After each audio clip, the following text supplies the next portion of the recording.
শেহতীয়াকৈ আমাৰ বাবে এটা আনন্দৰ বিষয় যে ব্ৰিটিছ মিউজিয়ামে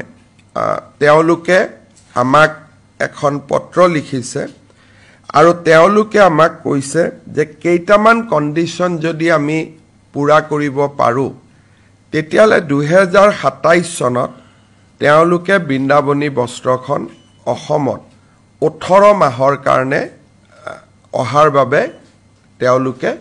ব্যৱস্থা হাতত ল'ব আৰু তেওঁলোকে আমাক কৈছে যে এই ক্ষেত্ৰত আমাক ব্ৰিটিছ মিউজিয়াম আৰু আমাৰ মাজত যেটো যোগাযোগ এই যোগাযোগটো JSW নামৰ যেটো কোম্পানী আছে তেওঁলোকৰ CSR এক্টিভিটিয়ে হৈছে আৰ্ট আৰু ক্ৰাফটৰ ওপৰত কাম কৰা তেওঁলোকে ইনিচিয়েটিভ লৈ ব্ৰিটিছ মিউজিয়াম আৰু আমাৰ মাজত এটা সম্পৰ্ক কৰি দিছিলে এতিয়া তেওঁলোকে আমাক কেইটামান কথা কৈছে এটা তেওঁলোকে আমাক কৈছে যে ডিজিটেল এক্সপেৰিয়েন্সৰ কাৰণে তেওঁলোকে এই বছৰে বৃন্দাবনী বস্ত্ৰখন আমাক দেখুৱাব খুজিব অৰ্থাৎ কলাক্ষেত্ৰত আমি গলো তাৰ পৰা আমি ডিজিটেলি ব্ৰিটিছ মিউজিয়ামত বৃন্দাবনী বস্ত্ৰখন প্ৰদৰ্শিত হৈ থাকিব আৰু আমি ডিজিটেলি তাক অন লাইভ চাব পাৰিম অৰ্থাৎ য'ত আমাৰ কিয়ক্স থাকিব তাতে গৈ আমি থিয় হলো বৃন্দাবনী বস্ত্ৰখন লণ্ডনত থাকিব আৰু ইয়াৰ পৰাই বস্ত্ৰখন আমি প্ৰত্যক্ষ কৰিব পাৰিলো দ্বিতীয় তেওঁলোকে কৈছে যে এটা নতুন মিউজিয়াম অসমত বনাব লাগিব যেটো মিউজিয়াম বৃন্দাবনী বস্ত্ৰখন ৰাখিব পৰা পৰিবেশৰ ষ্টেণ্ডাৰ্ডৰ হ'ব লাগিব তাৰ গোটেই ভিতৰৰ যেটো ব্যৱস্থা হ'ব গ্লাস বা আনধৰণৰ ব্যৱস্থা হ'ব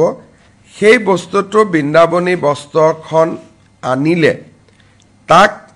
ৰাখিব পৰা পৰ্যায়ত অৰ্থাৎ ই যাতে কোনো কাৰণে ক্ষতি নহয় তেনেকুৱা আপ টু ডেট এটা সংগ্ৰহালয় আমাৰ চৰকাৰে বনাব লাগিব গুৱাহাটীৰ মিউজিয়াম কলাক্ষেত্ৰ তেওঁলোকে পৰিদৰ্শন কৰি গৈছে আৰু তেওঁলোকে কৈছে যে সেইটো পৰ্যায়ত নহব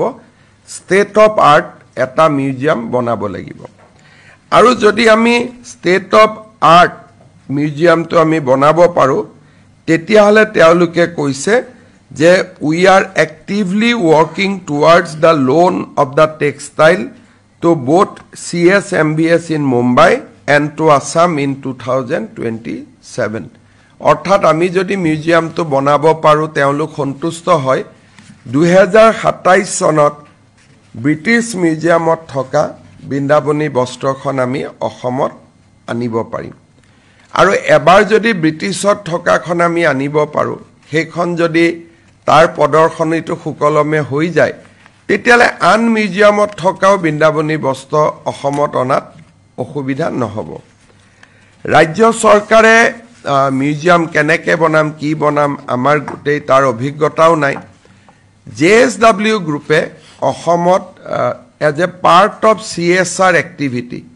তেওঁলোকে এটা মিউজিয়াম আমাক বনাই দিয়াৰ বাবে প্ৰতিশ্ৰুতি দিছে যে তেওঁলোকে মিউজিয়ামটো বনাব আৰু অসম চৰকাৰক উপহাৰ স্বৰূপে তেখেতসকলে তাক উভতাই দিব they will construct and they will give back to Assam as a gift তেওঁলোকে বনাই পেলাই জুৱা কেবিনেটত আমি আমাৰ খানাপাৰাৰ সেৰিকালচাৰ ডিপাৰ্টমেন্টৰ যেটো ফাৰ্ম আছে তাত যেটো কনস্ট্ৰাক্টেড আসাম টাইপৰ সৰু খুৰা ঘৰ বনোৱা আছে তাতে আমি এবিঘা মাটি দিছো যাতে বৃন্দাবনী বস্ত্ৰ আনিবৰ কাৰণে মিউজিয়ামটো আমি বনাব পাৰো যেহেতু খানাপাৰা ফিল্ডখন থাকিব পাৰ্কিং আদিৰো সুবিধা হ'ব যেতিয়া বস্ত্ৰখন আহিব থুলমুলকৈ ক'ব গলে আমি এইখিনিয়ে যে বহু দিনৰ মূৰত আমি বৃন্দাবনী বস্ত্ৰখন অনাৰ বাবে এটা যেটো সফলতা সেই সফলতাৰ দিশত আগবাঢ়িছো ব্ৰিটিছ মিউজিয়ামে মোক সেপ্টেম্বৰত লণ্ডনলৈ যাবলৈ নিমন্ত্ৰণো কৰিছে যে আপুনি আহক বাকি থকা কথাখিনি পাতিম সেপ্টেম্বৰত যোৱাত অসুবিধা হ'ব অক্টোবৰ নৱেম্বৰত এবাৰ মই যাবৰ কাৰণে চেষ্টা কৰিম যাতে গোটেইটোক চূড়ান্ত ৰূপ দিব পাৰি